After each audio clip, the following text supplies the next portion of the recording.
So Arifureta season 2 is finally over, and I have to tell you that emotions were really running high during this episode, just because Arifureta is definitely just personally one of my favorite anime, and I have been thoroughly enjoying every single episode that has been shown this season. And obviously, you guys know, big Kaori stan here, so was definitely interested in what was going to happen next for Kaori. But man, I was not expecting what ended up happening for Kaori here, with her taking over and basically becoming Noint and taking over her body.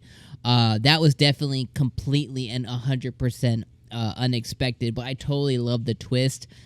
Because we talked last week, right, or maybe it was the week before, but when Hajime was fighting Noint and he didn't finish her off, my first thought was like, there's no way that Noint is dead. I was like, Noint must be still alive in some capacity, but in no way, shape, or form did I think that they would restore Noint's body and then put Kaori's soul inside of Noint's body, which basically means Noint's gone. Like, she's gone for real. But that came as a total surprise, and I was totally like, yes, this is really cool, because that means Kaori's power up now is she basically powered up enough to fight Hajime almost on equal footing, which is pretty crazy. So what I'm hoping is that she retained all of her healing, all of her mage powers that she had prior, and now has absorbed Noint's power as well, being one of the Valkyries, and I'm sure when they go and fight, the god, that they're going to be thoroughly surprised that somebody from Team God is now on Hajime's team. And I think I find that just extremely interesting. But from the beginning, like I said, emotions were running high. Kiori's status is still kind of up in the air.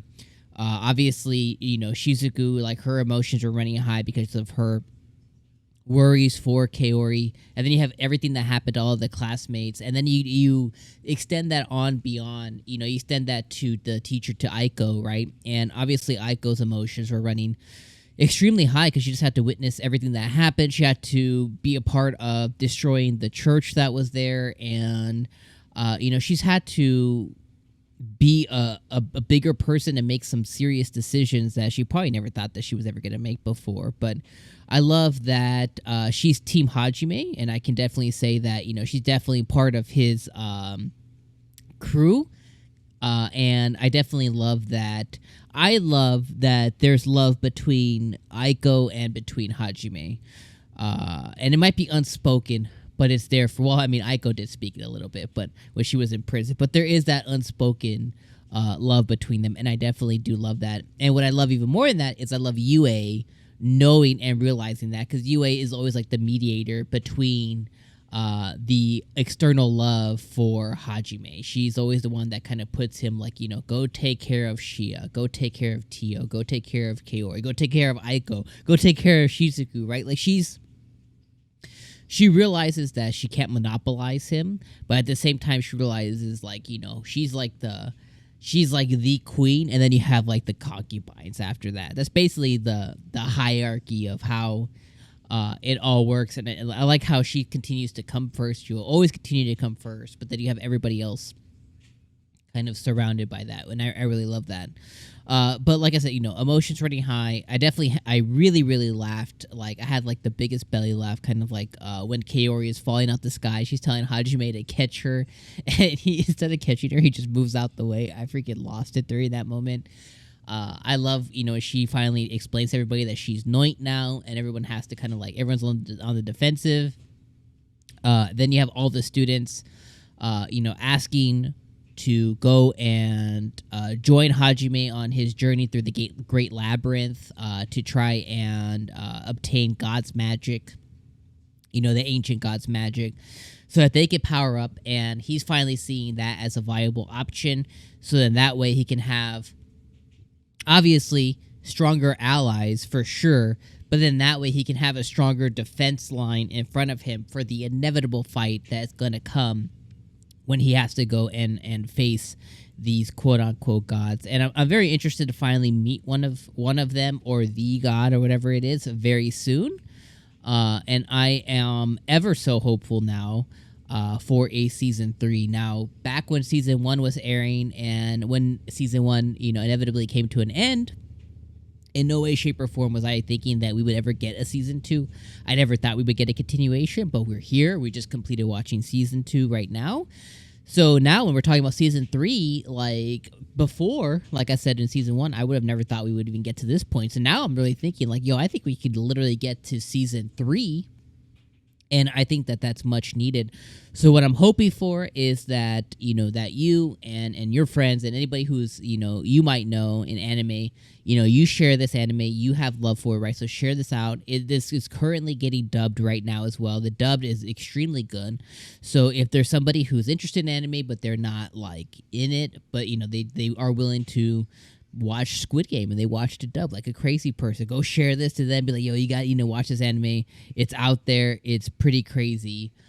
So definitely check it out and definitely watch it. But overall, my final thoughts are Arifureta season 2 was really stepped up. It was really awesome.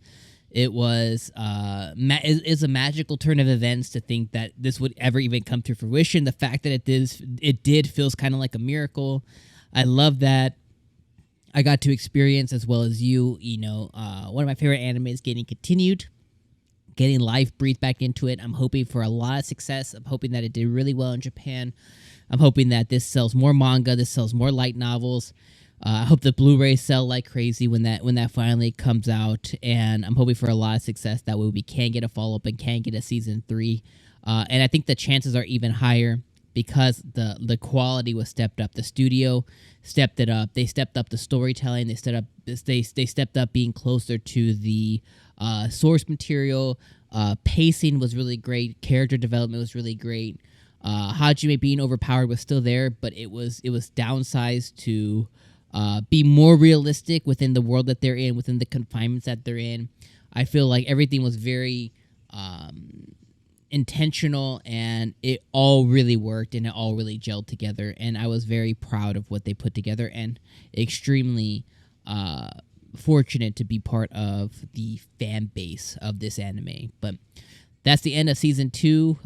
We got we now know if this continues on that we're going to get Hajime and them kind of going to complete the labyrinth. We now know that the students are joining him, so there is a way forward now. And the last thing that I want is just to see more of it. And I'm glad that Kaori lived. And now that she's Noint, she'd be looking like a hot fire Valkyrie. I love it. I love the moments that they share, and I can't wait to see more. But thank you all for being with me all season long. I appreciate it. You guys have been awesome. Leave some last comments. Leave some love in the comments below. Make sure you guys like the video before you guys dip out. And check out our video on what anime we're going to be covering in just a few days when spring season starts in 2022. From me to you, we'll see you hopefully next season on season 3 for Arifureta.